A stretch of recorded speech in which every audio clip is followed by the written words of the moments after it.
ফের একবার ভারতের বিরুদ্ধে ঝাল মেটালো আমেরিকা।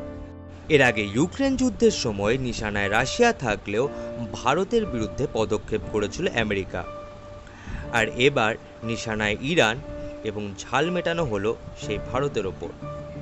ইরানের সঙ্গে তেল ও পেট্রোকেমিক্যাল বাণিজ্যের অভিযোগে 4 ভারতীয় সংস্থা এবং 3 ভারতীয় নাগরিকের ওপরে নিষেধাজ্ঞা জারি করেছে আমেরিকা।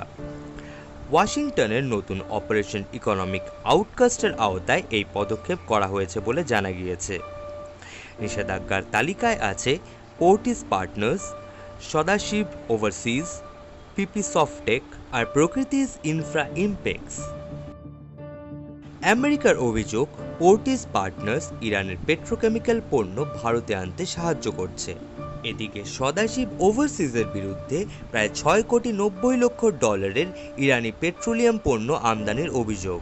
এখন বিষয়টি হলো, এই নিষেধাজ্ঞার ধারা এখানে শেষ করবে না আমেরিকা।